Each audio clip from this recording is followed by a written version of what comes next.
Welcome back.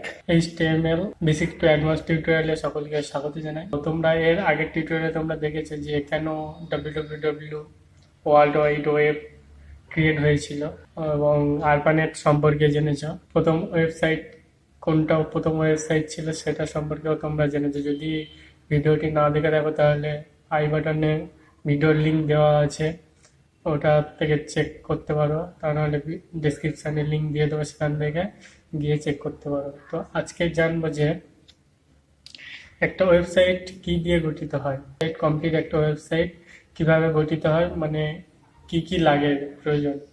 ঠিক আছে, তো চলো শুরু করা যাক। তো এখানে একটা তোমরা ইমেজ দেখতে পাচ্ছ। এই ইমেজের মধ্যে এখানে দেখো, এটা একটা ওয়েব ব্রাউজার। এই ওয়েব ব্রাউজারে সর্বপ্রথম আসে, মানে সর্বপ্রথম যে সার্ভার থেকে সর্বপ্রথম যে ল্যাঙ্গুয়েজগুলো লোড হয় কোনো একটা ওয়েবসাইটে গিয়ে রিকোয়েস্ট করলে সেই ওয়েবসাইটে সর্বপ্রথম লোড হয় HTML, CSS, জাভাস্ক্রিপ্ট। এটা তোমাদের এর আগের টিউটোরিয়ালগুলোতে আমি খুব ভালো করে বুঝিয়েছি যে প্রথম HTML কীভাবে আসে, CSS কীভাবে এসে লোড হয়। ঠিক আছে, তো প্রথম HTML, তারপরে CSS, তারপরে জাভাস্ক্রিপ্ট, এই তিনটে হচ্ছে প্রধান ক্লায়েন্ট সাইড ল্যাঙ্গুয়েজ বলা হয়। এই তিনটে ল্যাঙ্গুয়েজকে আমরা প্রোগ্রামিংকে বলা হয় ক্লায়েন্ট সাইড ল্যাঙ্গুয়েজ। কারণ হচ্ছে এটা ইউজারে ইন্টারাক্টেড করে, জাভাস্ক্রিপ্টের মাধ্যমে ইউজারদের বিভিন্ন এলিমেন্টগুলো ইন্টারাক্ট করা যায়, HTML, CSS এর মাধ্যমে স্টাইল দেওয়া যায়। ঠিক আছে, তো মানে এটা ব্রাউজারের মধ্যে এসে লোড হয়। তো একে আমরা ক্লায়েন্ট সাইড ল্যাঙ্গুয়েজ বলি, যেটাকে আমরা ফ্রন্ট এন্ড ডেভেলপমেন্টে ব্যবহার করা হয়, যাকে আমরা ফ্রন্ট এন্ড ডেভেলপার বলে থাকি।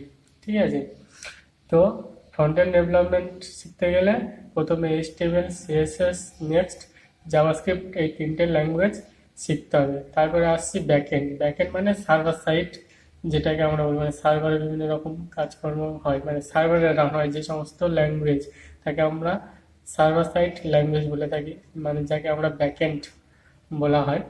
তো ব্যাকএন্ডে কী হয়, PHP সার্ভার হতে পারে, অ্যাপাচি সার্ভার হতে পারে, তো ঠিক আছে, এই রকমই নোট JS সার্ভার হতে পারে, পাইথনের সার্ভার হতে পারে, ডিজাঙ্গো যে পাইথন সার্ভার।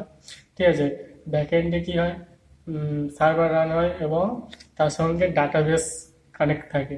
তো PHPর সাথে MySQL ডাটাবেস কানেক্ট থাকে, নোট JS এর হচ্ছে এক্সপ্রেস JS এর ডাটাবেস, পোস্ট ক্রিয়েট ডাটাবেস।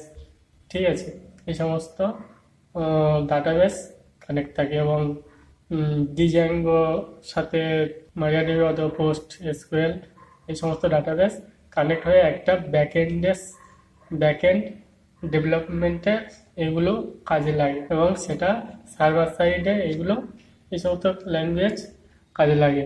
তো আপাতত আশা করি এটুকুই সকলেই বুঝতে পেরেছ।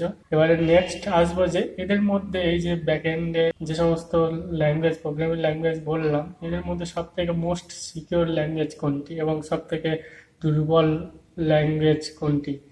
মূলত যে সমস্ত ল্যাঙ্গুয়েজ এখানে বললাম, এদের মধ্যে সব থেকে দুর্বল হচ্ছে PHP এবং জাভাস্ক্রিপ্ট। PHP এবং জাভাস্ক্রিপ্ট হচ্ছে মূলত দুর্বল ল্যাঙ্গুয়েজ, মানে PHPতে অনেক এরর আসতে পারে না, আসে। বেশিরভাগটা PHPতে এরর আসে বেশি। PHP, MySQL এইগুলো হচ্ছে দুর্বল ল্যাঙ্গুয়েজ। মোস্ট সিকিউর ল্যাঙ্গুয়েজ হচ্ছে ডিজাঙ্গো, যেটা পাইথন দিয়ে ক্রিয়েট। ডিজাঙ্গো, এই সমস্ত ডিজাঙ্গো, জাভা, এগুলো most secure programming language, web development programming language. তো আজ এই পর্যন্ত ভিডিও। নেক্সট ভিডিওতে আমরা HTML এর কমপ্লিট ইতে চলে যাব। তো ভিডিওটি ভালো লেগে থাকলে তো বন্ধুদের সাথে শেয়ার করো, চ্যানেলে নতুন হয়ে থাকলে চ্যানেলটিকে সাবস্ক্রাইব করো, লাইক করো, শেয়ার করো। Thank you.